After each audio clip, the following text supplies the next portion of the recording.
So let's go ahead and do another example here, a very, very important example. So example 2, let's see here.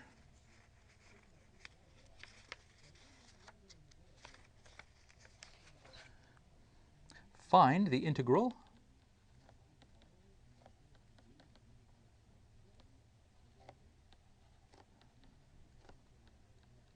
of the vector field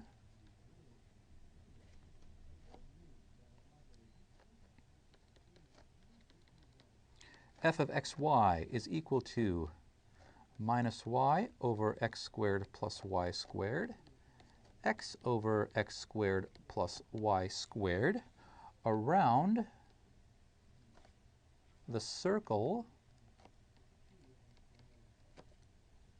of radius 4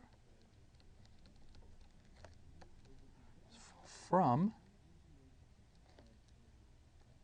4, 0 to the point 2, 2 radical 3. So in this particular case, they're actually giving us 2 specific points. We're going from this point to this point. So what we're going to have to do is, in order to find the parameterization, we're going to have to find the lower and upper limits of integration. We're going to have to convert this point and this point to t values based on the parameterization that we choose. Okay, so let's go ahead and do a little geometry here just to see what this looks like, so we make sure we understand what we're doing. So we have this circle of radius 4, right? This is 4, that's 4. We know how to parameterize that. That's going to be 4 cosine t, 4 sine t. And what we're doing is we're going from this point, the point 4, 0, all the way to this point right here, to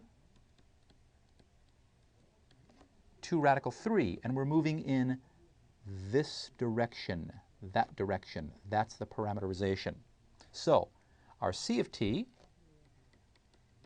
is going to be the 4 cosine t, 4 sine t. Now, when we do the integration, we need values of t because we're integrating along the curve. So it's t is going to be, the t values are going to be the lower and upper limits of integration. So this point is represented by t equals 0. So at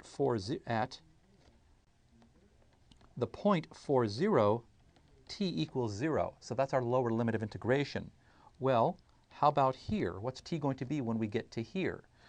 Well, at the point 2 rad 3, well, let's go ahead and solve. 4 cosine t is the x value here.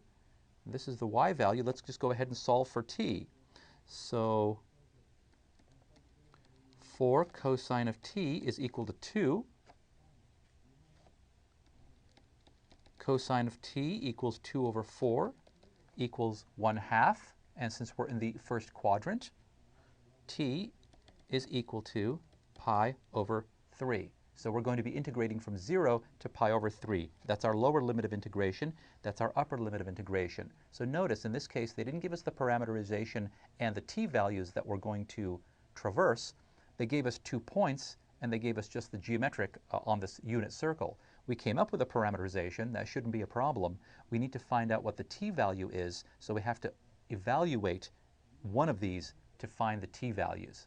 From t goes to 0, as t moves up to pi over 3, that covers that segment of the circle. Okay, so t is going to run from 0 all the way to pi over 3. All right, so let's go ahead and solve the integral. Well, f of c of t, when I put this parameterization into there, I end up with the following. I end up with minus 4 sine t over 16 cosine squared t plus 16 sine squared t, and I end up with 4 cosine t over 16 cosine squared t plus 16 sine squared t. Okay, this of course is equal to minus 4 sine of t over 16. Cosine squared t, sine squared t is equal to 1, so that factors out. And I have 4 cosine of t over 16. Let's get rid of these little random lines that tend to show up in the bottom of the page. Okay, so this is going to equal sine t minus sine t over 4, and I'm sorry, minus 4. Oh, this is ridiculous. Let's see. Minus 4 sine t divided by 4, and 4, no, I've already canceled. Now I'm the one that's messing up my arithmetic. Okay. 4 and 16, 4 and 16. So I get minus sine t over 4, and I get cosine t over 4.